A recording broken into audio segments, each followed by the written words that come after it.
Yes.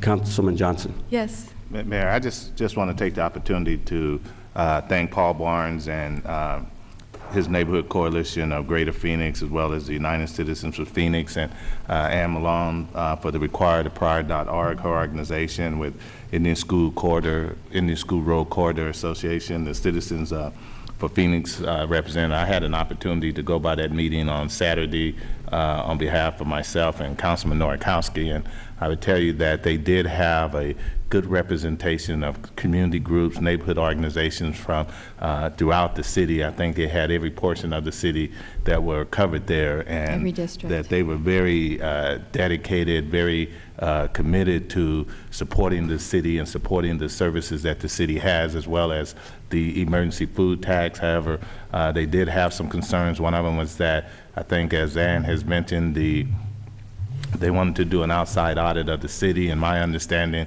is that to look at what the services are the city could have, what we would have.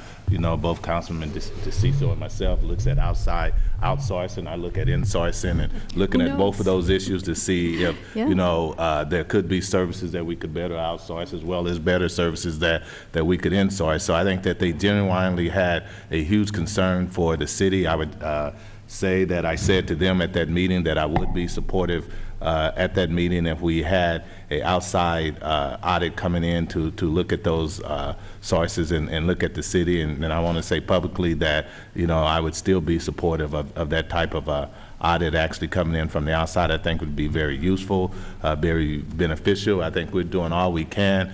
Our city manager's doing all we can in the efficiency studies and the committees that they actually have set up to work on those issues and to continue to work on those issues. But certainly we as a city will do all that we can to make sure that we do all the audits and efficiency studies that we actually have. But I do want to commend both Ann and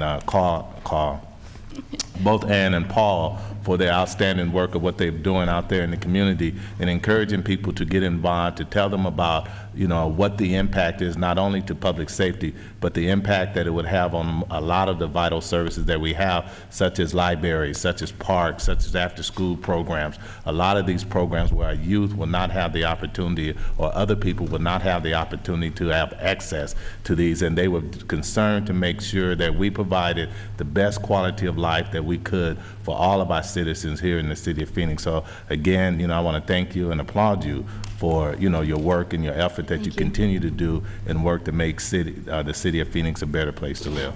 Thank you very much. I will, Mr. Barnes. And Ms. Malone, Mrs. Malone, thank you very, very much. Mr. Barnes? Just a little more clarification on that internal audit. The main purpose of it is not to determine insourcing and outsourcing. It's to go through the policies, the procedures, how these departments are working, should there be consolidation. Frankly, some people think that business as usual is probably not where Phoenix needs to go, and this is a wonderful opportunity. We're in a crisis. Everybody recognizes it. We have a new city manager. We have a new team. Let's take advantage of it and have some transparency and try to grab a hold of this thing so we don't try to just grow ourselves out of this or hope the economy comes back. That's not what we're looking for, and that's why we hope that we have this internal audit. Okay. Thank you very, very much.